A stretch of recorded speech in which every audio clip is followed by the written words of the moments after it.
నమస్తే. సుమన్ టీవీ సగర్వంగా నిర్మిస్తున్నటువంటి కార్యక్రమం పద్మవ్యూహం.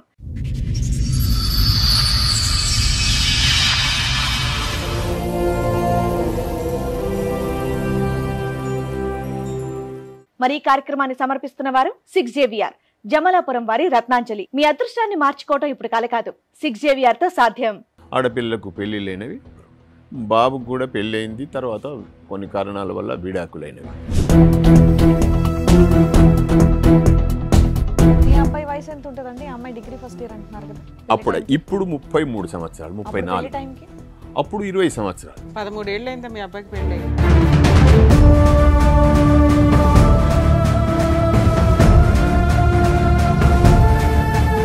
రెండో పెళ్లికి 20 సంవత్సరాలు అయితే మరి ఫస్ట్ మ్యారేజ్ ఎన్ని సంవత్సరాలు అప్పుడు చేశారు?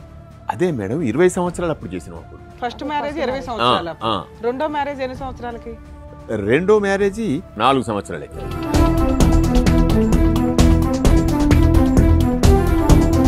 మధ్యలో ఒక అమ్మాయిని లవ్ చేసినాడు. మళ్ళీ మధ్యలో ఫస్ట్ పెళ్లి అయిపోయిన తర్వాత ఏ పని చెయ్యడు, తాగుతాడు, తండ్రి సంపాదన మీద బతుకుతున్నాడు.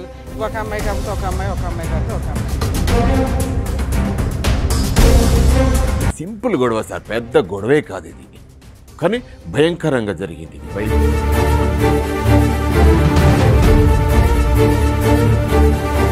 నాకు అందరికి టీ తాగుతాను, నువ్వు పని చేయొద్దన్న కదా, మళ్ళీ ఎందుకు చేస్తున్నావు అని ఎవరన్నారు? నేను మీ కోడల్ని? నా కోడల్ని. మా కొడుకు ఇటు కూర్చున్నాడు, మా మనవడు ఇక్కడ ఉన్నాడు, మా భార్య అక్కడ ఉన్నది. టీ కప్పు కూడా సర్దవద్దన్నారా డాక్టర్?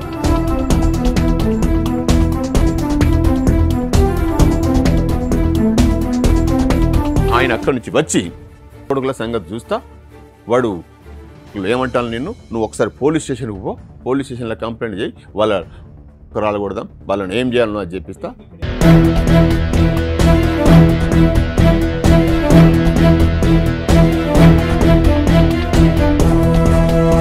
మా మామ రమ్మంటాడు, మా అత్తమ్మ కూడా మా మామ బెడ్రూమ్లోకి పోమంటది, మా భర్త కూడా మా డాడీ దగ్గరికి పో.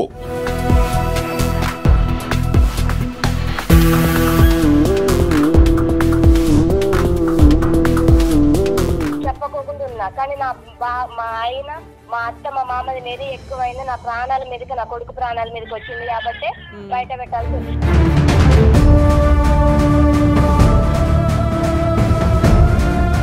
మరి రెండో ప్రెగ్నెన్సీ ఎందుకు తెచ్చుకున్నా?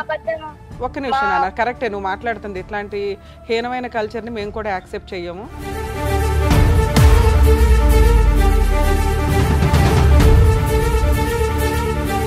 ఆ డెలివరీలు అయిపోయేదాకా ఉండాలి కదా. 7th మంత్ ప్రెగ్నెన్సీ టైంలో ఇంత ఎమోషనల్ గా ఇంత టీవీ ఛానల్స్ లో కూర్చొని వాళ్ళు ఇంట్లో నుంచి నెట్టకపోతే నువ్వు ఆ హెరాస్మెంట్ భరిస్తూనే ఉండేదానివి.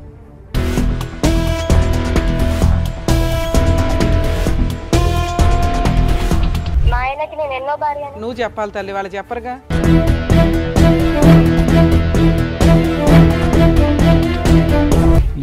ఏం అడుగుతావు? మీరు ఎలా అడుగుతున్నారు? అమ్మాయిని రమ్మని చెప్పి మీ ఇంటికి మళ్ళీ మానభంగం చేశాడు మా మామ అని చెప్తాడు. రెడీయా మీరు ఆ కేసు ఫేస్ చేయడానికి?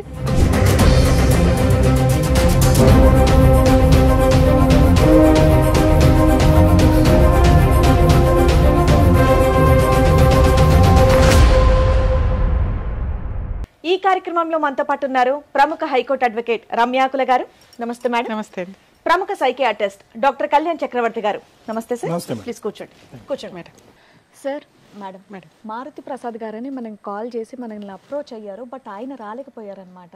అంటే 2 times మన వరకు రావడం జరిగింది, బట్ షూటింగ్ వల్ల మనకు డిలే అవ్వటం ఇలా ఉండడం వల్ల ఈ రోజు ఏదో ఆయనకు అర్జెంట్ వర్క్ ఉందని వాళ్ళ పేరెంట్స్ వాళ్ళ ఇష్యూ చెప్పుకోవడానికి ఇక్కడ వరకు వచ్చారు.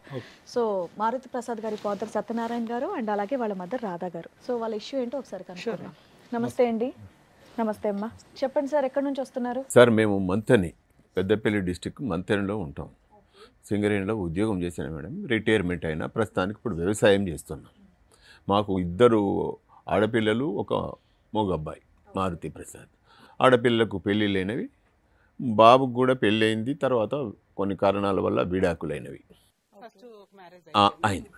విడాకులైన తర్వాత మళ్ళీ మేము మ్యారేజ్ బ్యూరోలకు అక్కడ వాళ్ళకి వీళ్ళకి చెప్పంగానే ఖమ్మం గురించి మాకు పలానా కాడ అమ్మాయి ఉంది, ఆ అమ్మాయికి ఇంతకుముందు పెళ్ళయింది, ఒక అమ్మాయి కూడా ఉంది పాప, ఉన్నది, మీకు ఇష్టమైతే ఒకసారి వచ్చి చూసుకోండి. సో అమ్మాయికి కూడా పెళ్ళి అయ్యి విడాకులైంది. చనిపోయింది, భర్త చనిపోయింది. భర్త చనిపోయాడు. చనిపోతే ఒక పాప ఉన్నది. ప్రసాద్ మొదటి పెళ్లిలో ఏంటి సార్ సమస్య? ఎందుకు విడాకులైంది? ఆమె పెళ్ళైన ఎంతకాలం విడాకులైంది? విడాకులైన కొద్ది రోజులకే పెళ్ళైంది. ఏంటి సమస్య ఏంటి? వాళ్ళు మా చుట్టాల అమ్మాయినే ఇచ్చిండ్రు. వాళ్ళు అప్పుడు చుట్టాల అమ్మాయినే ఇస్తే అప్పుడు యూనివర్సిటీ తేడా ఉన్నది. వాళ్ళదొక జిల్లా, మాదొక జిల్లా. అది మంచిర్యాల, మాది కరీంనగర్ జిల్లా.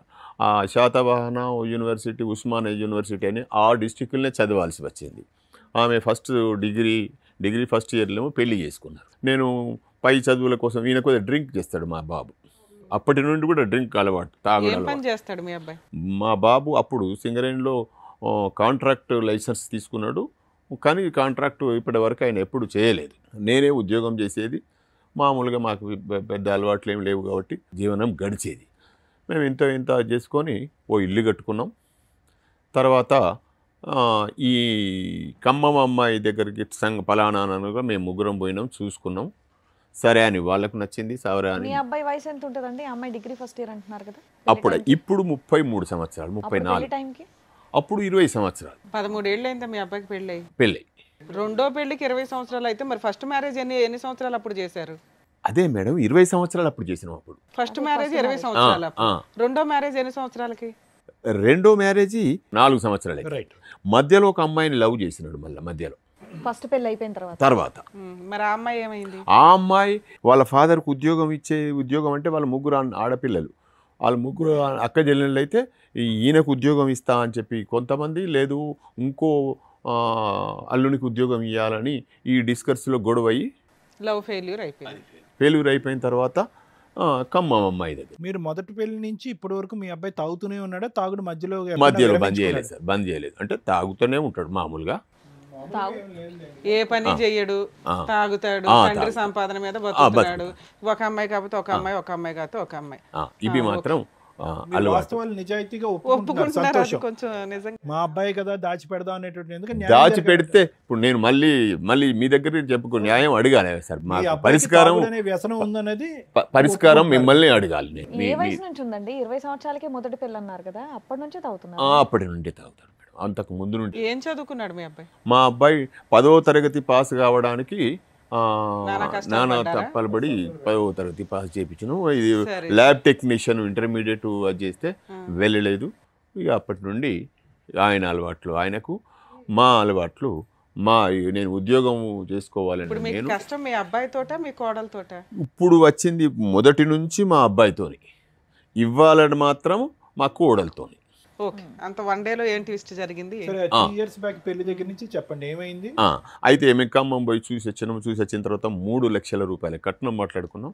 మీరు ఎంత బంగారం పెడతారు అని అంటే మాకేం తక్కువేం లేదు, ఉద్యోగం చేస్తున్నాం, ఇంతో అంత ఉన్నది, పెద్ద ఇల్లు ఉన్నది, కిరాయిలు వస్తే అవి పర్వాలేదు. ఇంత నేను రిటైర్ అయిన తర్వాత వచ్చిన పైసలతో పొలాలు కొనుక్కున్నాం. 15 ఎకరాల వరకు కొనుక్కున్నాం సార్. 15 ఎకరాల పొలం ఉంది, ఒక 2 పెద్ద ఇండ్లు ఉన్నాయి. మంత్రిలో ఒకటి ఉన్నది, గోదావరి. ఇదంతా నేను సంపాదించుకున్నాను సార్. మా అమ్మ నాన్న, మా తల్లిదండ్రి ఆస్తి కూడా నేను తీసుకోలేదు. మా బ్రదర్స్కు వాళ్ళు కొంత తీసుకున్నారు, కొంత వాళ్ళ దగ్గర ఉన్నది కూడా గంతట్నే ఉండేవాళ్ళు. అయిన తర్వాత మేము ఈ అమ్మాయిని పెళ్లి చేసుకునేటప్పుడు మీరు ఎంత పెడతారంటే, పర్వాలేదా ఎంత అడిగినంటే వాళ్ళు 6 తులాలు మేము అడిగిళ్ళు. 6 కాదు, ఇంకో తులం ఎక్కువైనా పర్వాలేదు, మా ఇంట్లోనే ఉంటుంది కదా అని చెప్పి 8 తులాలు ఏమో పెట్టినాం. అక్కడనే వరంగల్నే కొన్నాం, అయిపోయింది. అది తీసుకున్నాం. పెళ్ళి జరిగింది. పెళ్ళి అయిన తర్వాత ప్రెగ్నెన్సీ అయింది, ఒక బాబు. ఈ 3 yearsలో వచ్చిన 2వ సంవత్సరంలోనే మళ్ళీ బాబు అయిన తర్వాత నేనేం చెప్పినా, నాన్న మనకు వారసుడు వచ్చిండు, ఈ దీంట్లో నుంచి ఒక 2 ఎకరాలు ఇక అంతా నా మీద ఉంటే ఇది ఈ రైతు బంధు కూడా వస్తలేదు, చేస్తావా అంటే, సరే డాడీ మరి చెయ్యి, మరి ఎక్కడైనా ఒకటి చేద్దాము అని అనుకున్నాం. ఈ అనుకున్న క్రమంలో మళ్ళీ అట్లనే ఈయనకు ఆధార్ కార్డు కావాలి కదా, ఈ ఆధార్ పుట్టిన మా మనవనికి ఆధార్ కార్డు రావడానికి 5-6 నెలలు పట్టింది. ఈ 5-6 నెలల్లో మళ్ళొక ప్రెగ్నెన్సీ కన్ఫామ్ అయింది. అరే ప్రెగ్నెన్సీ కన్ఫామ్ అయింది కదా, మరి చెరొక 2 ఎకరాలు చేస్తే అయిపోతుంది, ఇదంతా వ్యవహారం ఎందుకు ఇప్పుడు మళ్ళీ ఎందుకంటే సరే అనుకున్నాం. 4వ నెల, 5వ నెల, 6వ నెల, 8వ నెల, 7వ నెల వరకు వచ్చింది. 7వ నెలకు వచ్చి రాగానే వీళ్ళు ఏం చేసినారు, హాస్పిటల్ పోయినారు. సింపుల్ గొడవ సార్, పెద్ద గొడవే కాదు ఇది, కానీ భయంకరంగా జరిగింది ఇది. ఇప్పుడైతే కళ్ళకు నీళ్ళు వస్తున్నాయి చేస్తుంటే భయంకరంగా వ్యవహారం. 7వ నెలకి ఏమైంది, వీళ్ళు హాస్పిటల్ పోయిన తర్వాత జనరల్గా డాక్టర్లు ఏం చేస్తారు, గైనకాలజిస్ట్ మీరు రెస్ట్ తీసుకోవాలమ్మా. సరే వీళ్ళు వచ్చి రెస్ట్ తీసుకోవాలన్నట అని మా భార్యతోని, మా భార్య, నా కొడుకు, మా మనవడు అందరూ అడగట్లేకుంటాం చెప్పిళ్ళు. నేను కూడా విన్న తర్వాత సర్లే పొద్దున మాట్లాడదాము, ఇప్పుడు ఎందుకు, నేను ఎటో పోయి వచ్చిన, సాయంత్రం పొలం దగ్గరికి పోయి వచ్చిన, ఇవేంటంటే పొద్దున 6 గంటలకు లేచి నేను ఉయ్యాలలో కూర్చున్నా, అన్ననే పండుకుంటా, అక్కడనే కూర్చుంటా, అట్లనే కూర్చోండి. ఈమె మా కోడలు లేచి ఊడ్చుకుంటూ వస్తుంది. రాత్రి అన్నమాట నాకు గుర్తున్నది, నేను సాయంత్రం అన్నది, నేను రెస్ట్ తీసుకోవాలన్నారు కదమ్మా, నువ్వు ఊడవకు, అత్తమ్మే ఊడుస్తుంది, వంట చేస్తుంది, మీ రూమ్లోకి పంపిస్తుంది, నువ్వు పని చేయొద్దు. ఎందుకు అంటే కొద్దిగా వ్యంగ్యంగానే మాట్లాడినాయి. ఎందుకు మాట్లాడాల్సి వచ్చింది అంటే అసలు మా ఇంట్లో పని ఏమి లేదు, ఇల్లు ఊడవడమే పని, ఇంకో పని ఏం లేదు. బయట పాపం ఏమేం చేస్తుంది, వంట చేసుకొని తింటాం. ఇక బయటి పనులన్నీ నేనే చేస్తాను, కూరగాయలు తెచ్చుడు కానీ, పొలం దగ్గరికి పోవుడు కానీ, ఇతరత్ర బయటి పనులన్నీ నేనే చేస్తాను. ఇక మా బాబు కూడా ఇంట్లోనే ఉంటాడు, ఆయన ఏం పని చేయడు, ఎవ్వరేం పని చేయరు ఇంట్లో. ఒకరిని నేను బయట పనులు చేస్తా, ఈమెమో ఇంట్లో పని ప్లస్ వంట చేస్తాను. టీ పెట్టింది ఈమె, టీ నాకు అందరికి టీ తాగుతాను, నువ్వు పని చేయొద్దన్న కదా, మళ్ళీ ఎందుకు చేస్తున్నావు అని ఎవరన్నారు? నేను మీ కోడల్ని? నా కోడల్ని. మా కొడుకు ఇటు కూర్చున్నాడు, మా మనవడు ఇక్కడ ఉన్నాడు, మా భార్య అక్కడ ఉన్నది. టీ కప్పు కూడా సర్దవద్దన్నారా డాక్టర్? వాళ్ళు అనలేదు, నేను అంటున్నా, మీరు అంత కేరింగ్గా ఊడు వద్దన్నా. కొద్దిగా కోపం వచ్చింది నాకు, అసలు మన ఇంట్లో పని ఏముందమ్మా, అసలు పనే లేదు, నేను నువ్వు అప్పుడే నచ్చు కదా, నాకేం పని లేదు అని ఇంటెన్షన్ నాది. మన ఇంట్లో పని లేదు కదా, మేము రెస్టే సార్ అంటే అయిపోయేది. అనగానే ఆమెకు కళ్ళకు నీళ్ళు వచ్చినాయి, ఏడుస్తున్నది. అవును, మరి మామగారు కోడల్ని వ్యంగ్యంగా అంటే డెఫినెట్గా ఏడుస్తా. అరే ఏడిచేమంటది, నేను మా అమ్మకు ఫోన్ చేస్తా ఉన్నది. సరే చేయమ్మా, ఫోన్ ఇయ్యరా నాన్న అని మా కొడుకుతో చెప్పిన, వాడు ఫోన్ ఇచ్చిండు. లేదు ఆమె ఫోన్తోనే చేస్తా అన్నది, ఆమె నీ ఫోన్తోనే చేసుకోవాలి. ఫోన్ మాట్లాడంగా వాళ్ళ అమ్మ సర్ది చెప్తాంది. ఏందే ఇంత పొద్దున లొల్లి, ఏదో కలుపుకొని పోవాలి, ఏదన్నా ఉంటే సర్దుకొని పోవాలి, నువ్వు అట్లా ఉన్న మనిషివి, ఇప్పుడు అనవసరమైనటువంటి ఇదే తతంగం ఎందుకు చేస్తాను చెప్పి మీ కోడలికి సర్ది చెప్పింది, వాళ్ళ సర్ది చెప్తాంది మా అయ్యపురాలు. చెప్పిన తర్వాత ఇక అయిపోయిన తర్వాత వీళ్ళ అన్న మంచంలోకి లేచి వచ్చిండో లేకపోతే వాడు ఎక్కడో 6 గంటలకి కదా, ఆయన అక్కడి నుంచి వచ్చి కొడుకుల సంగతి చూస్తా, వాడు ఏమంటాను నువ్వు ఒకసారి పోలీస్ స్టేషన్కి పో, పోలీస్ స్టేషన్లో కంప్లైంట్ చేయి, వాళ్ళ రాలకూడదాం, వాళ్ళని ఏం చేయాలనో అది చెప్పిస్తా. ఇక్కడ ఏంటి అంత సీనే ఉంది, ఇక్కడ లేదు సార్. అక్కడ నుంచి ఫోన్లో ఈమె ఏడుస్తున్నది కాబట్టి అక్కడ ఏమనిపించిందో ఆయన ఏదో జరిగి, ఇప్పుడు ఈ కళ్ళ ముంగట కనబడితేనేమో ఏం కనబడదు, ఈమె ఫోన్లో ఏడుస్తున్నది. సరే, వాళ్ళిద్దరు రిలేషన్ ఎలా ఉండిందండి మొగుడు పిల్లలది? అప్పటి వరకు బాగా గొడవలు లాంటివి లేవు. సో మీ మధ్య కూడా ఎటువంటి డిస్టర్బెన్సెస్ ఎక్కడ ఏమీ లేదు, అత్త మామయ్య కోడలు అందరం మంచిగా వ్యంగ్యంగా అనాల్సిన అవసరం ఏమొచ్చిందండి? నీకు అసలు పని ఎక్కడిది, నీకు అసలు ఆయన ఎట్లా అంటే ఇంత అవుతుంది అనుకోలేదు మేడం. నేను ఎంత పెద్ద రాదాంతం ఇక్కడ దాకా వస్తుంది, సంవత్సరం గడుస్తుంది, ఇదంతా ఇంత పెద్ద ఇష్యూ అవుతుంది అనుకోలేదు. జరిగింది అనగానే ఏమేం చేసింది, వెళ్ళిపోతుంది. నువ్వు పోలీస్ స్టేషన్ పోతా, బయటికి నడువు అని చెప్పి నాకు కోపం వచ్చింది. మా అల్లుడు వాళ్ళ అన్నగాడు తిట్టంగానే నాకు కూడా కోపం వచ్చింది, బీపీ అయింది. నువ్వు పోలీస్ స్టేషన్ దాకా నడువు అని చెప్పి 20 సార్లు అన్నాను. 20 సార్లు అనగానే ఏమే పోలీస్ స్టేషన్ పోయింది. మా మనవడు ఇంట్లో ఉన్నాడు, అందరూ ఇక్కడ ఉన్నాడు. నడువు అవతల నడువు, నువ్వు నన్ను మనాల్సిన మాట కాదు కదా ఇది, ఏమంది వాళ్ళ అన్న మాట, నువ్వు నడువు అని చెప్పి. ఈమె వచ్చేమన్నది, నన్ను ఊకుంచితే నా మెదడు ఊకోలేదు. ఊకుంటూ పక్కదరకు అది పోని, ఎక్కడ కాకపోతుందో ఏం చేస్తుందో చేయని, ఏదన్నా చేసుకొని పో, నన్ను అంత మాట అనాల్సిన అవసరం లేదు. వాళ్ళ అన్న, ఒక్క నిమిషం గురుగారు, వాళ్ళ అన్న మాట కోపం వచ్చిందా? ఈ అమ్మాయి ఈ మాత్రం ఇష్యూకి ఫోన్ ఎత్తి వాళ్ళ అన్న మాటకే కోపం వచ్చింది.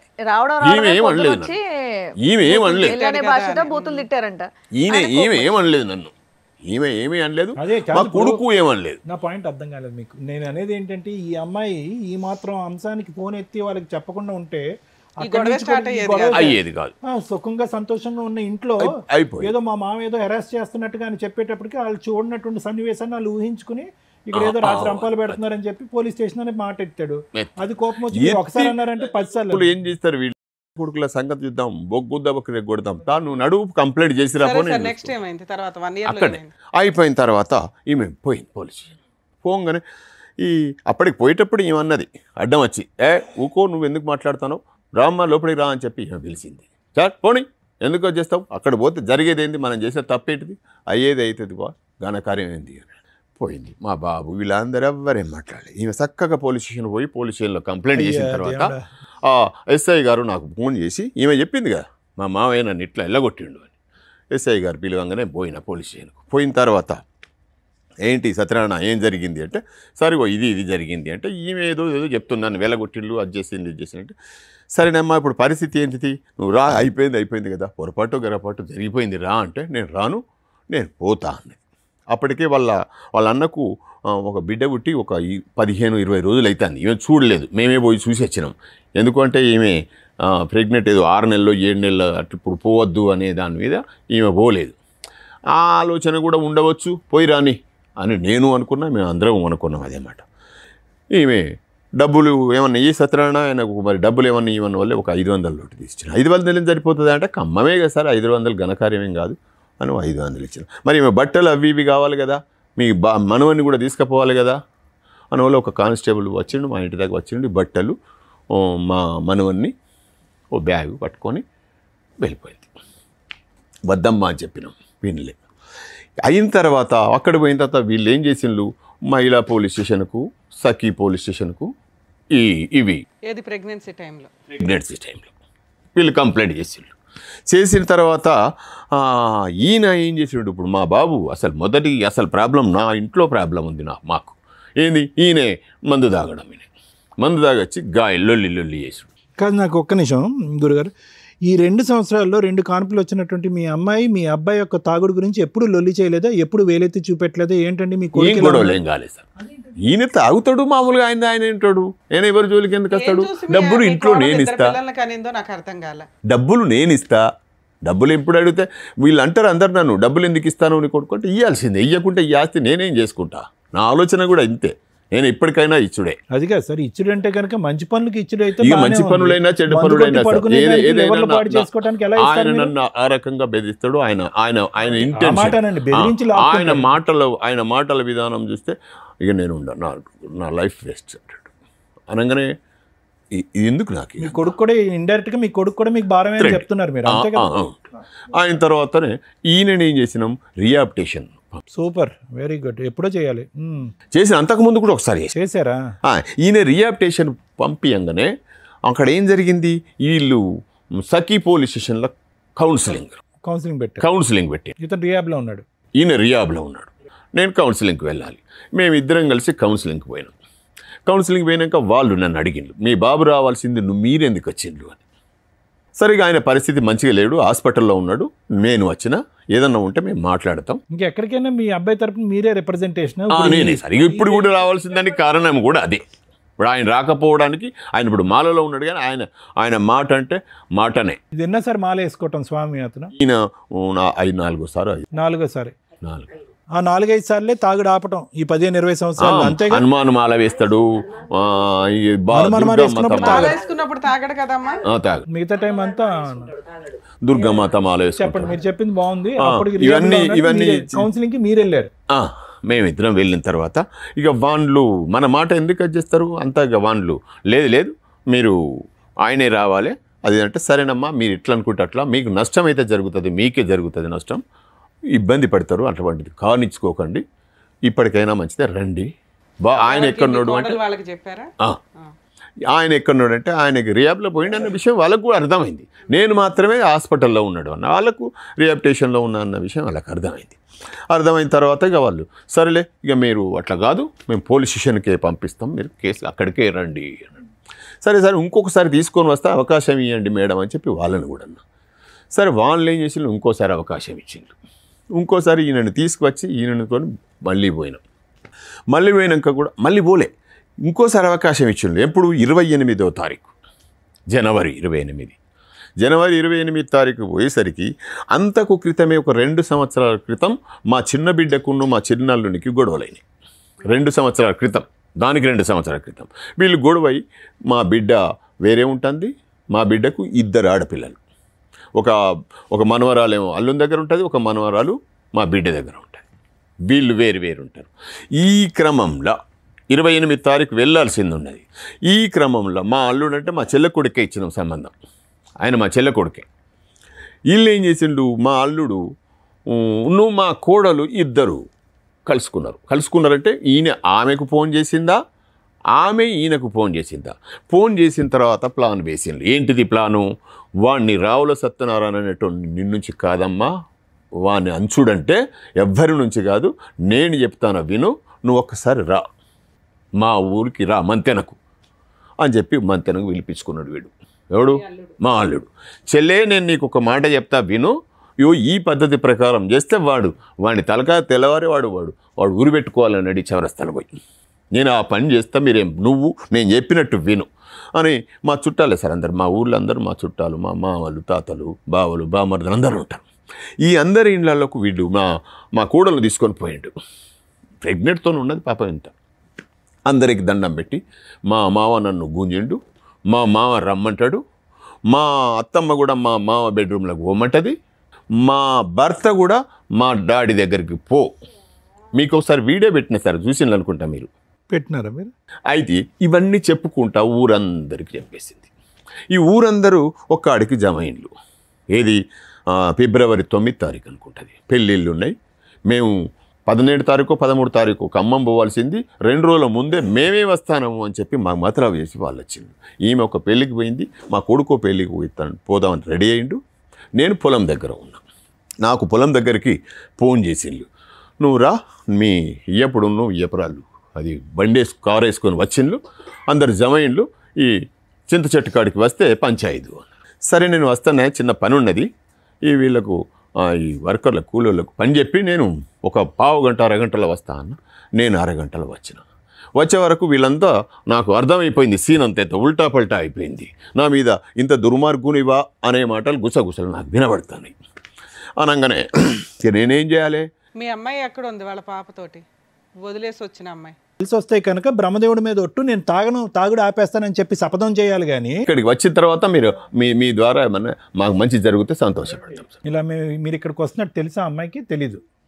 ఇంతకుముందు తెలుసు, ఇంతకుముందు ఫోన్ చేసింది అమ్మాయికి కూడా ఫోన్ చేసింది. హలో హలో మౌనిక గారండి మాట్లాడేది? అవునండి.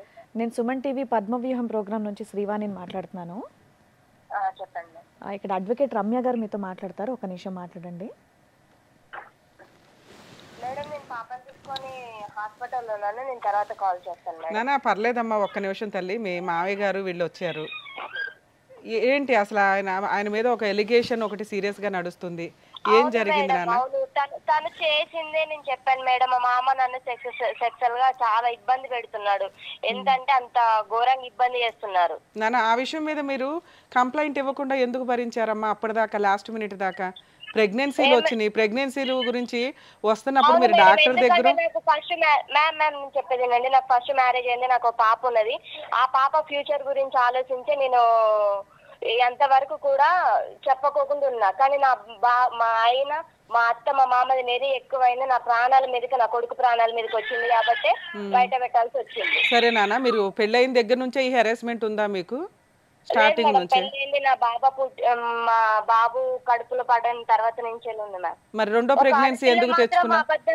ఒక్క నిమిషం నాన్న, కరెక్టే నువ్వు మాట్లాడుతుంది. ఇట్లాంటి హీనమైన కల్చర్ని మేము కూడా యాక్సెప్ట్ చెయ్యము. ఇలా ఒక మామగారు, అత్తగారు, హస్బెండ్ హెరాస్ చేస్తుంటే నువ్వు రెండో ప్రెగ్నెన్సీ ఎందుకు తెచ్చుకున్నావు నాన్న? మ్యామ్, నాకు బయటకు వచ్చే వీలు ఉండకపోయేది. మా హస్బెండ్ మా అమ్మ వాళ్ళ ఇంటికి వచ్చినా కూడా పక్కనే వచ్చేది నాకు.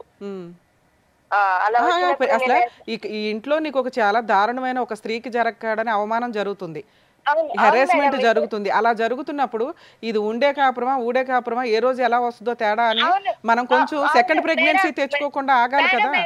అవును మేడం, తెచ్చుకోకుండా ఆగాలంటే ఎట్లా అవుతారు? రా పక్క మీదకి రా అని చెప్పేసి గుంజి గొంత దారుణంగా చేసినప్పుడు ఎలా ఉంటారు మేడం? ఇట్లా మాట్లాడదు అమ్మాయి, మీరు అన్న పర్లేదులే గానీ ఇలా చేస్తున్నప్పుడు ఎలా ఉంటారు చెప్పండి? బలవంతంగా ఉన్నప్పుడు ఎలా ఉంటారు? ఓకే, భర్త పరిస్థితి ఏంటమ్మా? మీ ఆయన పరిస్థితి? మా ఆయన మార్నింగ్ లేస్తే తాగడమే పని మేడం. అంత తాగుబోతూ ఇంత హెరాస్మెంట్ ఉన్న కేసులో నిన్ను ఆల్రెడీ ఇంకో పిల్లోడు, ఫస్ట్ పిల్లోడు చిన్న పిల్లాడు అంటే సెకండ్ బాబు, నీ బాబు సెకండ్ బాబు, నీకు చిన్న పిల్లోడు ఉండగా అబ్బాయి మంచం మీదకి వచ్చి తాగొచ్చి లాక్కెళ్ళిపోతుంటే నువ్వు హెరాస్మెంట్ కేసులు కానీ ఏమీ వేయలేదా? అంతకుముందు ఫస్ట్ మ్యారేజ్లో నీకు లీగాలిటీ తెలుసు, కేసులు వేస్తే ఏం జరుగుతుందో తెలుసు. ఎందుకు ఇంత హెరాస్మెంట్ ఎందుకు భరించావు నాన్న? ఎందుకు భరించానంటే నేను కాంప్రమైజ్ అయ్యా జీవితంగా మేడం. మరి కాంప్రమైజ్ ఆ డెలివరీలు అయిపోయేదాకా ఉండాలి కదా. 7th month ప్రెగ్నెన్సీ టైంలో ఇంత ఎమోషనల్ గా ఎంత టీవీ ఛానల్స్ లో కూర్చొని మామ నన్ను ఇంట్లో నుంచి వెళ్ళి నెట్టేశారు. నన్ను ఇంట్లో నుంచి వాళ్ళు ఇంట్లో నుంచి నెట్టకపోతే నువ్వు హెరాస్మెంట్ భరిస్తూనే ఉండేదానివి. వాళ్ళ ఇంట్లో నుంచి నెట్టేసి నిన్ను సేవ్ చేశారు ఒక రకంగా. అయితే లేకపోతే ఏ రోజుకి ఏం జరిగేదో కదా తల్లి. అయితే ఒకటి మేడం, మీరు మీడియా నుంచి ఇట్లా మాట్లాడడం కాదు, మా ఊరికి వచ్చి మా ఊరు మధ్యలో పంచాయతీ పెట్టి మాట్లాడండి మేడం, ఓకేనా? అమ్మా నిన్నేం అనట్లేదమ్మా. ఇప్పుడు మీ మామగారు ఏమంటున్నారంటే ఇక్కడ మీడియా గురించి మీరు మాట్లాడొద్దమ్మా, ఎందుకంటే మీరు అంతా మీడియాలో కూర్చొని ఆ వీడియోలు మాకు పంపించారు. ఇదేమి సీక్రెట్ ఎపిసోడ్ కాదు మీది. సో కాబట్టి మీ మొహాలు జనాలకు తెలియకుండా ఏమీ లేవు. అలాగే మీ మామగారు కానీ మీ హస్బెండ్ కానీ మీరు కానీ ఇక్కడ మీ తప్పేమీ లేదు. ఎందులో తప్పు ఉంది, ఏం చేయాలి, ప్రాబ్లం సొల్యూషన్ గురించి ఒక ఆలోచన అంతే. ఇక్కడ ఒక ఆడపిల్లకి ఇంత హెరాస్మెంట్ జరిగితే మేము ఊరుకోం తల్లి. అసలు ఇదే మాకు తెలిస్తే నేను ఏం చేయాలో అది చేసేదాన్ని. అవునా కాదా? దానికి మేడం మీడియాలో ఎలా మాట్లాడకండి అనడం కాదు. ఒక నిమిషం మేడం, మా మామ మీద ఎన్ని హెరాస్మెంట్ కేసులు ఉన్నాయి ఒక్కసారి చూస్తారా? మా మామ చెప్పునా? అందుకే ఇప్పుడు ఆయన చెప్పింది మేము నమ్మలేకే నీకు ఫోన్ చేసాం. నువ్వన్నా నిజం చెప్తావు ఏం జరిగిందని. ఇప్పుడు కొన్ని చెప్పావు, ఇంకేమున్నాయి చెప్పునానా? మ్యామ్ మా మామ అదే కండక్టర్ ని గాని గుంజితే అది గాని కేసు ఉంది. మొన్న మా ఇంటి పక్కన మాకు గోదావరికండ ఇల్లు ఉంది, ఆ ఇల్లు గురించి కూడా కేసు ఉంది. సరే అవి సివిల్ కేసులు ఆస్తిగదాలు ఎక్కడన్నా ఉంటే నాన్న. సరే ఇప్పుడు మీ మామగారు కానీ మీ హస్బెండ్ కానీ ఏమడుగుతున్నారంటే నా మనవడు నా మనవరాలు అక్కడ ఉన్నారండి, కోడలు ఇంటికి వస్తే మాకు సంతోషమే, తన కండిషన్స్ ఏంటో చెప్తే మేము అవన్నీ కేసులు క్లోజ్ చేసుకుని అందరం హ్యాపీగా ఉండడానికి చూస్తాం, లేదా వాళ్ళిద్దరూ బయట ఉన్నా పర్వాలేదు. ఎవరికమ్మా? మా ఆయనకి నేను ఎన్నో భార్య. నువ్వు చెప్పాలి తల్లి, వాళ్ళు చెప్పరుగా మేడం. నేను మా ఆయనకి మీరు అడగాలిగా మేడం అసలు అమ్మాయి. అరే మీ మామగారు చెప్పడం ఒక మ్యారేజ్ అయ్యింది, ఆ డైవర్స్ తర్వాత ఎవరినో లవ్ చేశాడు, తర్వాత నీది లవ్ అయితే మ్యారేజ్ అవ్వలేదు కదమ్మా, మీది సెకండ్ మ్యారేజ్ అని చెప్పారు. మీరు చెప్పండి. లేదు మేడం, అమ్మాయితో కూడా మ్యారేజ్ అయింది, అమ్మాయితో కూడా డైవర్స్ అయినా. ఫస్ట్ అమ్మాయిని పెద్ద మనుషులలో కూర్చోబెట్టారు, నాకు ఆ కాగితాలు చూపేలే. తర్వాతకి అమ్మాయిది ఎంగేజ్మెంట్ వరకు వచ్చిన తర్వాత వాళ్ళ ఈయన తాగుడు, ఈయన ఎంగేజ్మెంట్ లో గురించి తెలిసి అది క్యాన్సిల్ అయిపోయింది. అది చెప్పారులేమ్మా, అది చెప్పారు. తర్వాత మంచి అమ్మాయి కోసం అని ఖమ్మం నుంచి మీ సంబంధం వస్తే ఆ పిల్లలున్నా పర్లేదు, మంచి అమ్మాయి అబ్బాయిని అర్థం చేసుకొని ఉంటది, ప్రాపర్టీస్ ఉన్నాయి కదా, కాస్త కుటుంబం కంటిన్యూ అవుతుందని వాళ్ళు కొంచెం మంచి మనసుతో నీ దాకా వచ్చారండి. 3 అమ్మాయి వరకు ఎందుకు వచ్చింది? ఇద్దరు అమ్మాయిలు కూడా మా మామ హెరాస్మెంట్ ఉంటేనే వెళ్ళారు. మీరు మా ఊర్లో ఎంక్వైరీ చేసుకున్నా పర్లేదు మేడం. వాళ్ళు చెప్తారా నాన్న? వాళ్ళు ఎవరైనా చెప్తారా? ఫస్ట్ అమ్మాయి కానీ సెకండ్ అమ్మాయి కానీ? మేడం నాకు ఎట్లా టచ్ లో ఉంటారు, వాళ్ళ లైఫ్ వాళ్ళు చూసుకున్నారు. మరి నువ్వు అంత పెద్ద ఎలిగేషన్స్ వేసేయకూడదు కదా తల్లి. ఇక్కడ మేము కలపడానికి ఏమన్నా ఆప్షన్ ఉందా అని మేము వెతుకుతున్నాం. మీరు ఆల్రెడీ త్రూ అడ్వకేట్ ద్వారా ఒకసారి అడిగారంట కదమ్మా, ఫుల్ అండ్ ఫైనల్ సెటిల్మెంట్ కలిసి ఉండడానికి నాకు రెడీ అనండి అని. మేడం ఒకటి చెప్పనా మేడం, అమ్మా మా ఆయన వచ్చాడా మేడం? ఆయన మాల్లో ఉన్నాడు తల్లి, మాలలో ఉన్నాడు ఆయన. ఓకే మాలలో ఉన్నారు. అసలు నా భార్య నా పిల్లలు అని చెప్పేసి కొంచెమైనా ఉందా ఆయనకి? నాన్న ఇప్పుడు ఆయనే వస్తాడు, ఆయన కౌన్సిలింగ్ ఇస్తాం. నీకు ఒక మాట అడుగుతున్నాను వినండి. మీరు 2 acres పిల్లలకి 2 acres 4 acres ఒక్క నిమిషం తల్లి, ఇంతసేపు మాట్లాడడం. 4 acres పిల్లలకి నీకు 2 acres రాస్తే కలిసి కాపురానికి వస్తానన్నమాట, అది ఓకేనా? అలా అంటే మరి మాట్లాడతాం ఆయనతోటి. లేదు మేడం, నాకు నమ్మకం లేదు మేడం ఆయన మీద. ఏది మీకు 6 acres రాసి ఇచ్చినా రారా? లేదు మేడం, నాకు నమ్మకం లేదు మేడం. ఎవరి మీద లేదు అని చెప్పేసి నాకు నమ్మకం లేదు మేడం. ఆస్తి కాదు ముఖ్యం మేడం, నా ప్రాణం ముఖ్యం, నా పిల్లల భవిష్యత్తు ముఖ్యం మేడం. సూపర్ నాన్న, ఓకే. వాళ్ళకి అదే కౌన్సిలింగ్ ఇస్తామమ్మా. 6 acres పక్కన పెట్టండి, అవి ఎవరిని అడిగే హక్కు లేదు, అది వాళ్ళ సెల్ఫ్ ఎక్వేడు. కేసులు చూసుకోండి, కోర్టులోనే చూసుకుంటే అప్పుడు ఏం న్యాయం జరుగుతుంది అది. నాన్న నువ్వేమన్నా 6 acres రాసిస్తే వస్తావేమో, మేము మామగారికి కౌన్సిలింగ్ ఇద్దాం అనుకున్నాం, నీకు ఆల్రెడీ ఇష్టం లేదు కాబట్టి ఓకే నాన్న, జాగ్రత్త, పిల్లల్ని జాగ్రత్తగా చూసుకోమ్మా. మేడం ఇంకొకటి మేడం, పిల్లల్ని ఉంచుకొని నా భర్త మొన్న కూడా ఒక అమ్మాయితో తిరుగుతున్నాడు మేడం, ఫోటోస్ కానీ పెడుతున్నాడు. మరి దీని గురించి మీరు చట్టపరంగా నాకు న్యాయం ఏం చేయరా మేడం? నాన్న మీకు ఆల్రెడీ అడ్వకేట్స్ ఉన్నారు, వాళ్ళు సెటిల్మెంట్లు మాట్లాడారు, మళ్ళీ ఇప్పుడు మీరేమో కాదంటున్నారు. సెటిల్మెంట్ ఏదన్నా ఉంటే మాట్లాడతాం, కానీ నీకు ఆల్రెడీ అడ్వకేట్లు ఉన్నారు, వీళ్ళకి అడ్వకేట్లు ఉన్నారు, కలిపి ఉంచడం కోసం ఈ స్టేజ్ విడగొట్టి ఆస్తి పంపకాలు చేయడానికి కాదు కదా తల్లి. మీ అడ్వకేట్ల ద్వారా పోరాటం చేయండి అమ్మా, జాగ్రత్త తల్లి. లేదండి ఇక్కడ క్లియర్గా అర్థమైపోతుంది కదా మేడం మాట్లాడారు కాబట్టి. తప్పుగా అనుకోకండి. ఇప్పుడు ఆ అమ్మాయి పెద్ద అలిగేషన్ ఏంటంటే పెళ్లి చేసుకుంది కొడుకు, కాపురం చేసేది నా తండ్రి అన్నట్టు ఉంది ఆ అమ్మాయిది. ఇంకా అటువంటి అలిగేషన్ చేసిన తర్వాత ఈరోజు మా కోడలు మాకు కావాలి అన్నా కూడా అది చాలా హాస్యాస్పదంగానే ఉంటుంది. ఆ అమ్మాయి ఇక్కడికి వచ్చినా కూడా చాలా విచిత్ర విడ్డూరంగానే ఉంటుంది. అలాంటి ఒక ఎలిగేషన్ వేసిన ఏ మామగారు కూడా యాక్సెప్ట్ చేయరు. మీరు అడుగుతుంటే అదంతా డమ్మీ అయిపోద్ది కదా, చాలా దారుణంగా ఉంటుంది. మీ క్యారెక్టర్లో పడిపోతాయి ఇవన్నీ. సార్ వాళ్ళ వర్షన్ విన్నారు కదా, మీరేమంటారు? సత్యనారాయణ గారు, ఇక్కడ మొత్తం ఇక్కడ ఎవరన్నా హీమ్యాను సూపర్ హీరో ఉన్నాడంటే మీ కొడుకు.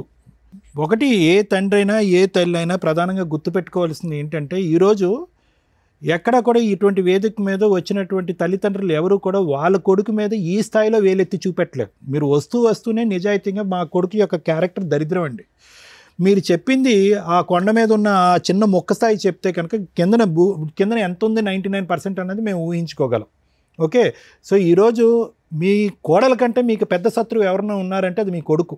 మీ కొడుకు ఎప్పుడు శత్రువు అయ్యాడు? మీకు ఎప్పుడో శత్రువు అయ్యాడు. ఎప్పుడైతే తాగుడుకు బానిస అయ్యాడో, ఎప్పుడైతే మీ దగ్గర డబ్బులు గుంజుకున్నాడో, ఎప్పుడైతే 10వ తరగతి 10 సార్లు రాశాడో, అప్పటి నుంచే మీ కొడుకు ఒక తెగినటువంటి గాలిపటం.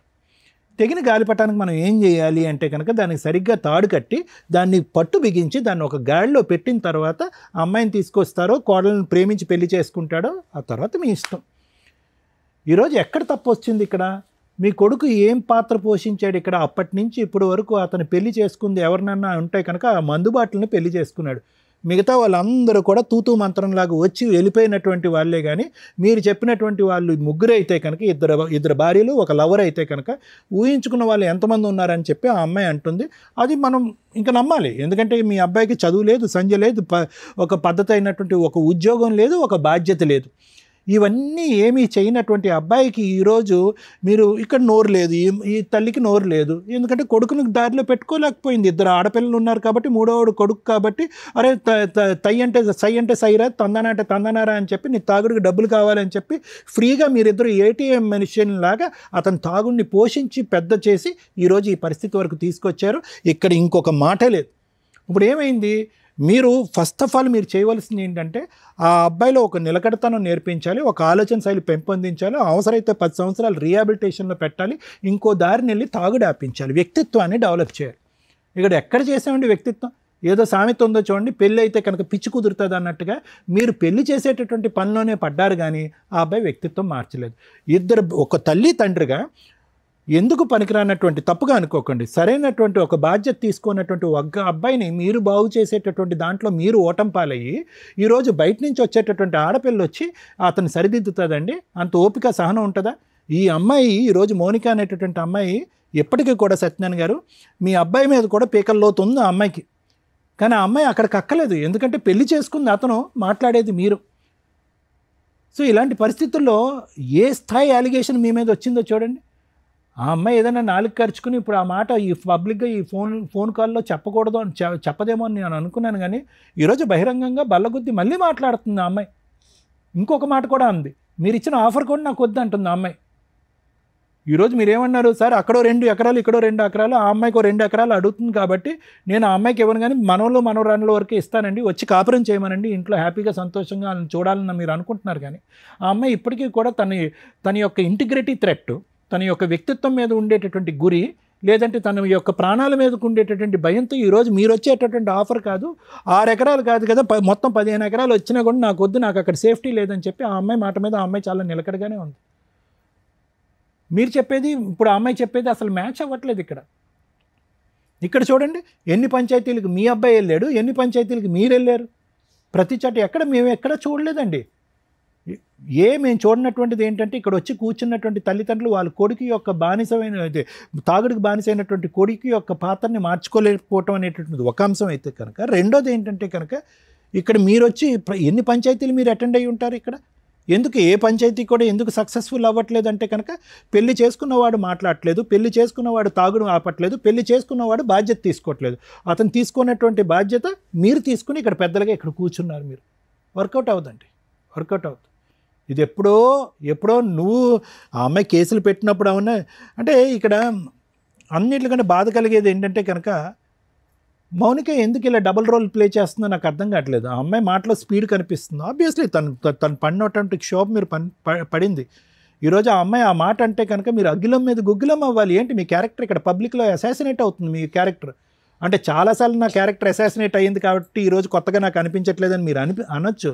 కానీ ఈరోజు ఆ అమ్మాయి డబ్బులకి ఆశపడట్లేదు, సేఫ్టీ చూసుకుంటుంది. రెండోది ఏంటంటే పద్ధతిగా ఆ అబ్బాయి మారలేదండి, ఇప్పటికి కూడా తాగుతున్నాడు, వేరే స్త్రీతో కూడా తిరుగుతున్నాడు అనేటటువంటి అంశం ఉంటుంది.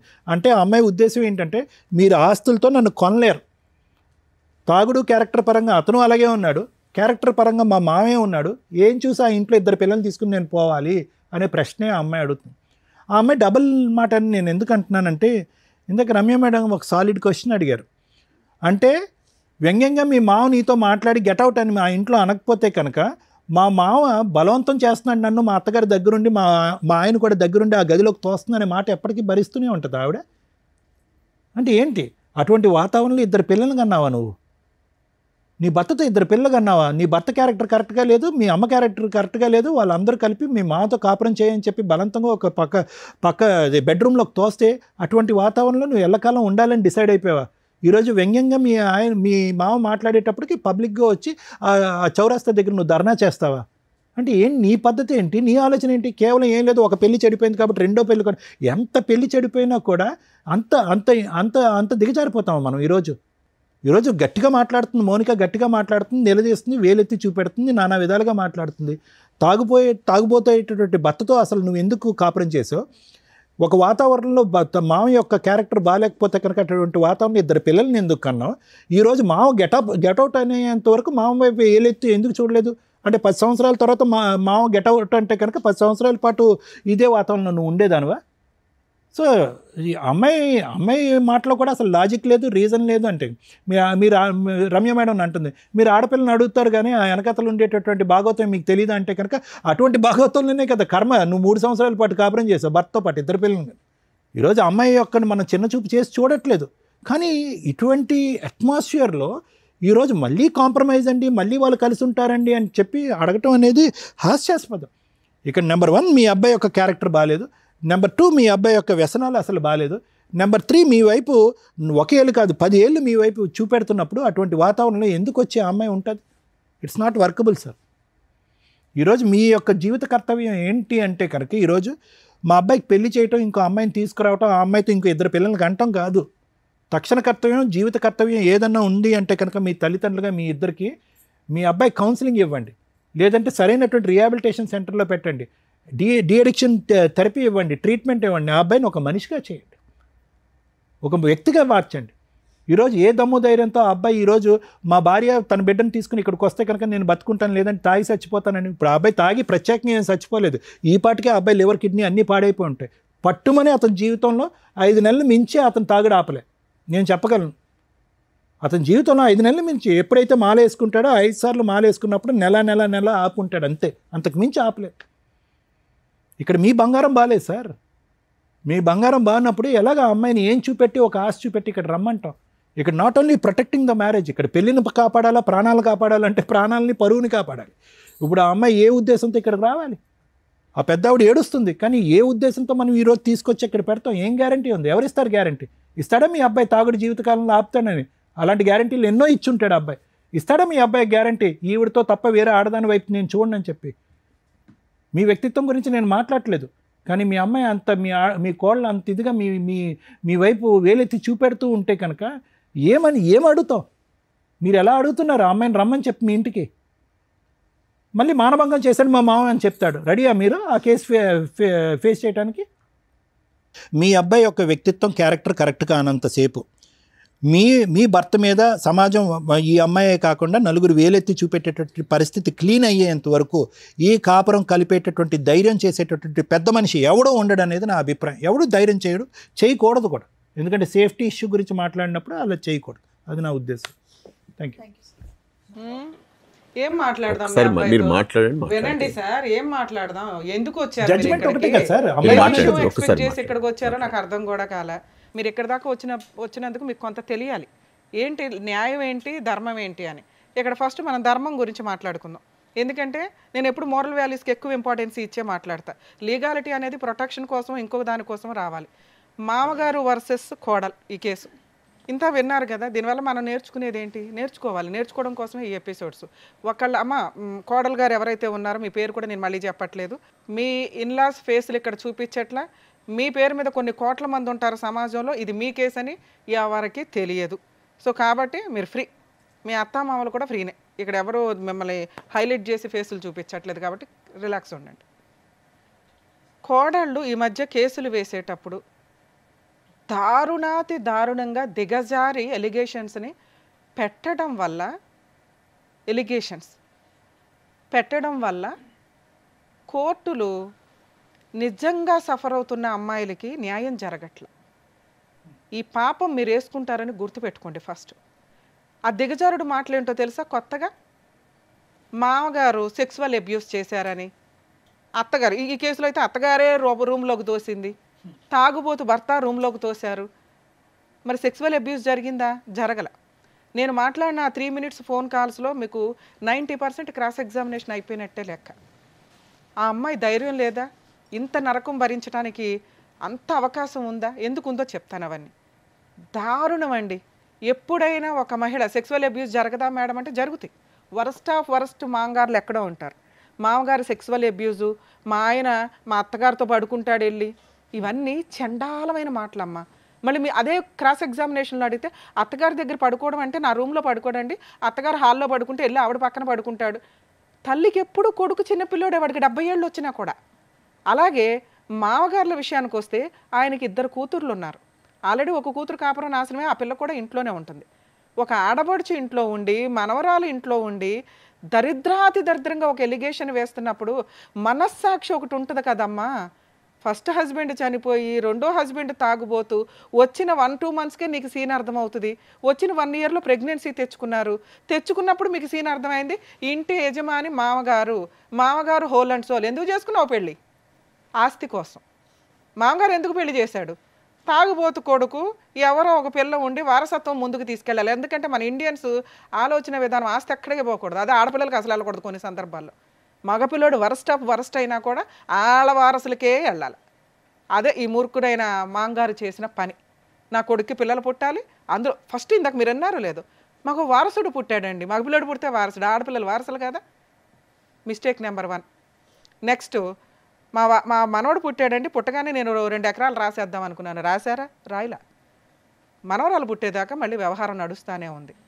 మనవరాలు పుట్టినాక రాద్దాం అనుకున్నానండి. ఇవన్నీ నిజం కాదండి. ఎందుకంటే నిజంగా రాసే వ్యక్తి ఆ 21 days ఫంక్షన్కో లేకపోతే ఆ 1 year కార్యక్రమానికో రాస్తాం. ఈలోపు ఇంకో ప్రెగ్నెన్సీ వచ్చింది. ఇవన్నీ ఎప్పుడు నడుచుంటాయంటే ఈ ఆలోచన విధానాలు పెద్ద మనుషుల పంచాయతీలు టీవీ షోకి వచ్చినాక చెప్తే బాగుంటుంది. ఎందుకంటే వాళ్ళు 6 ఎకరాలు అడిగేశారు కాబట్టి 2 ఎకరాలు మనవాళ్ళకి మనవరాలకి, మన వారసులు అంటే చించేసుకుంటున్నాం కదా, వాళ్ళకి ఇద్దామని ఒక ఇదే తప్ప ఈయనకి ఇచ్చే ఉద్దేశం లేదు. లీగల్గా ఇవ్వటం కుదరదు. ఇది గుర్తుపెట్టుకోండి కోడళ్ళు.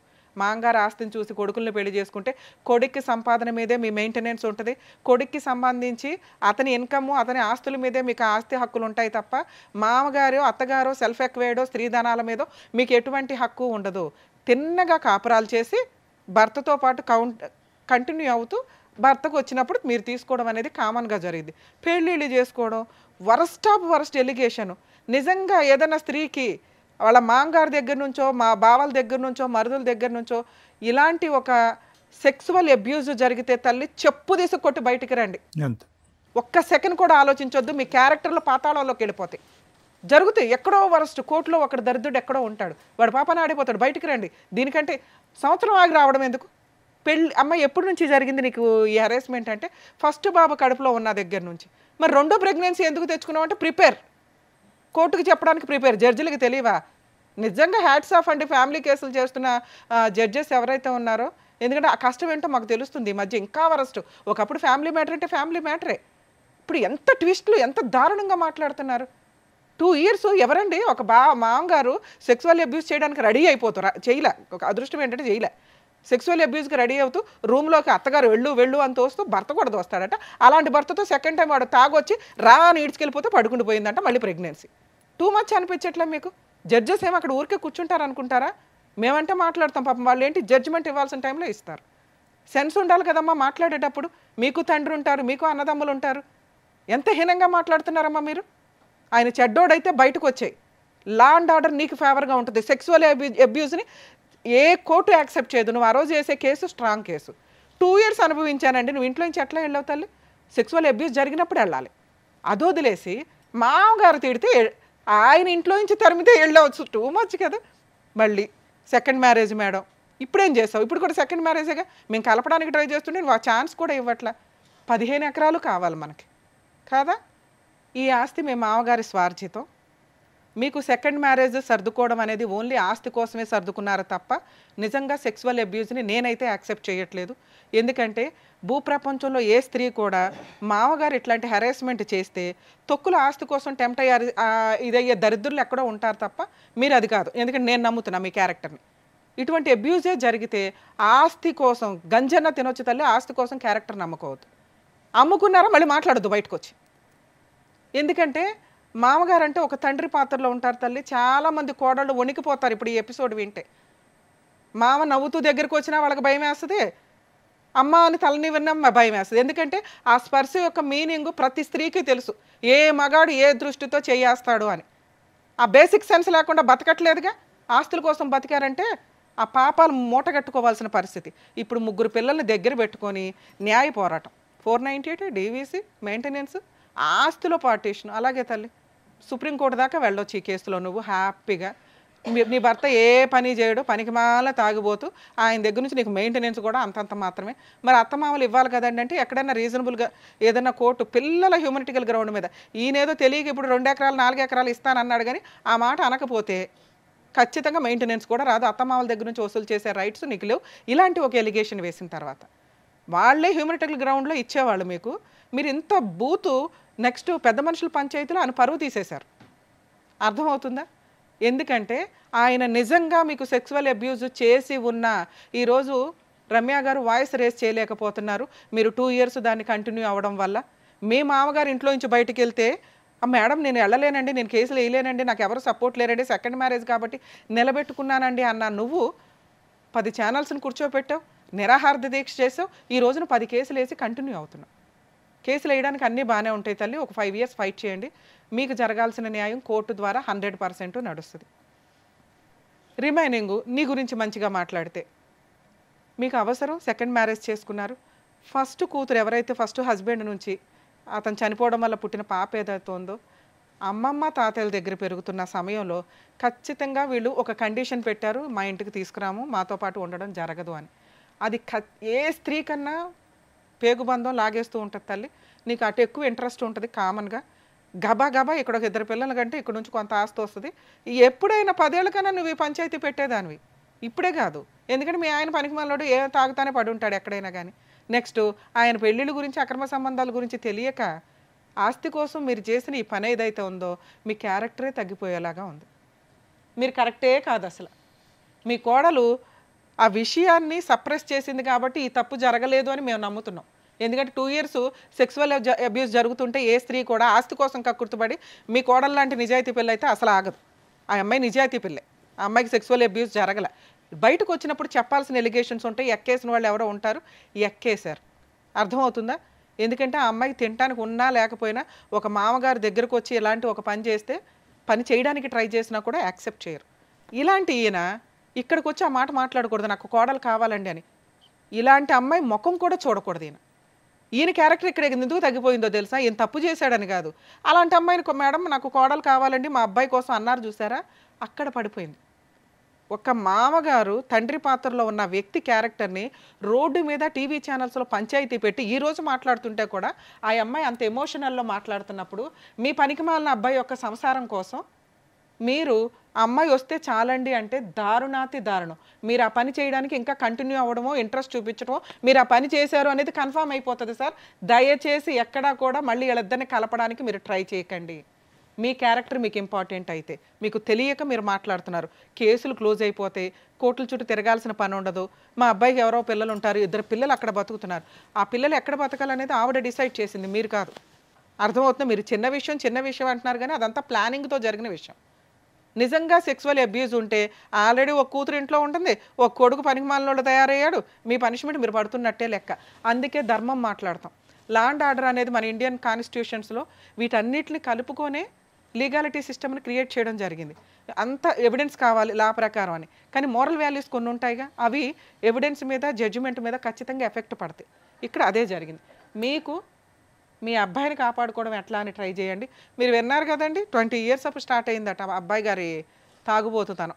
మాల వేసుకున్నప్పుడు లేకపోతే ఏదన్నా ఏ మాలలు అయితే అన్ని రకాల మాలలు వేస్తారు మళ్ళీ ఆ మాలలు వేసినప్పుడు తాగడం, మిగతా టైం అంతా ఆన్లోనే ఉంటాడు. రీహాబిటేషన్ సెంటర్స్కి మారాలి అనుకునే వాళ్ళకి రీహాబిటేషన్ సెంటర్లు కానీ మార్చటం కోసం కాదు. ఎందుకంటే మార్చడం అనే బలవంతపు పని కొన్ని రోజులే చేయగలరు, 6 నెలల, సంవత్సరమా, 2 సంవత్సరాల. మీకు మారాలని లేనప్పుడు బయటకు వచ్చి మళ్ళీ పెడితే వాళ్ళని ఎందుకు పరువు తీయడం?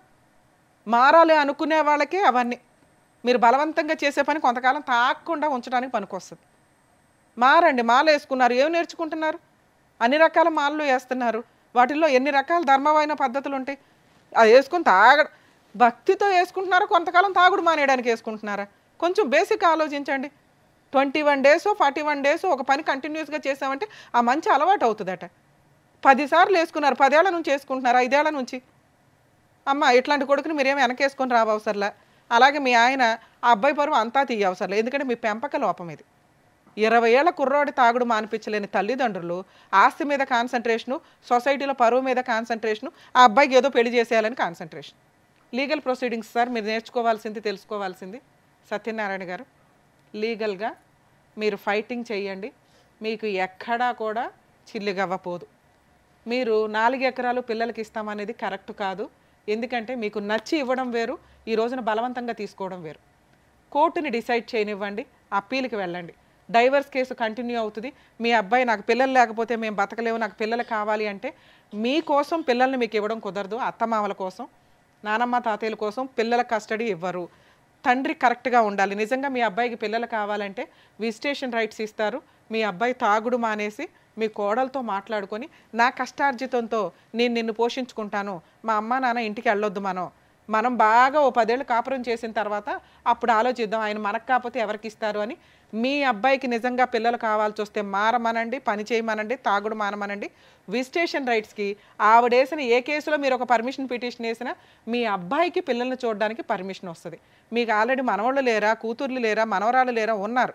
మీ కూతుర్లే మీకు వారసులు అనుకొని కంటిన్యూ అవ్వండి. ఓవరాల్గా ఈ కేసు డైవర్స్కి వెళ్లాల్సిన కేసు అయితే సెటిల్మెంటు. ఇందులో మీరు గట్టిగా ఇస్తే ఎకరం ఏదైనా ఇచ్చుకొని మాట్లాడుకోవాలి తప్ప 6 ఎకరాలకి 4 ఎకరాలకి అసలు వెళ్ళకండి సార్. ఇది ఇలాంటి సెటిల్మెంట్లు చేస్తే ప్రతి ఒక్కరికి ఇదే అలవాటు అవుతుంది. కోర్టు ఏం డెసిషన్ తీసుకుంటుందో తీసుకొనివ్వండి. ఎందుకంటే మీ కోడలు వేస్తున్నాయన్నీ ఎలిగేషన్సే, మీ మీద అబాండాలు వేసింది కానీ అవి నిజాలు కాదు. కోర్టులో ప్రూవ్ చేయడం జరగదు. అర్థమవుతుందా? ఒకవేళ అలాంటి ఎవిడెన్స్లు ఏమన్నా ఉంటే మీకు తగ్గ పనిష్మెంట్ మీకు పడుతుంది. తప్పు చేసినోడు ఎవరన్నా పనిష్మెంట్ పడాల్సిందే, అత్యాసకు పోయిన వాళ్ళు ఎవరన్నా పనిష్మెంట్లు పడాల్సిందే. మీరు మీ అడ్వకేట్లు చెప్పినట్టు మీరు ప్రాపర్గా ఫైట్ చేసుకుంటూ వెళ్ళండి. కోర్టులో ఏ న్యాయం జరిగిద్దో మీకు అదే న్యాయం ఫైనల్. ఈ స్టేజ్ మీద అయితే మేము ఈ పాయింట్స్ మీద మాట్లాడం, మీ తప్పులు మీకు తెలియజేసాం. మీరు ఇంకెక్కడా కూడా 5 ఎకరాలు ఇస్తాం 3 ఎకరాలు ఇస్తామని అనొద్దు సార్, ఎందుకంటే అది మీ కష్టార్జితం. కేసులు ఏం తేలుతాయో చూసిన తర్వాత మీ ఇష్ట ప్రకారం ఇచ్చుకోండి. Okay madam, thank you madam. Sir నాకు తెలిసి మీకు కావాల్సినటువంటి సొల్యూషన్ ఇక్కడ దొరికిందనే నేను అనుకుంటున్నాను. అంటే ఏం చేయాలి, ఎలా ఉంటే బెటర్ అనేది మీరు అడిగిన దానికి కరెక్ట్గా ఆన్సర్ చెప్పారు. అది మీరు చేస్తే కరెక్ట్ అని మా ఉద్దేశం. Thank you sir, thank you madam. మరో కథతో మళ్ళీ కలుద్దాం.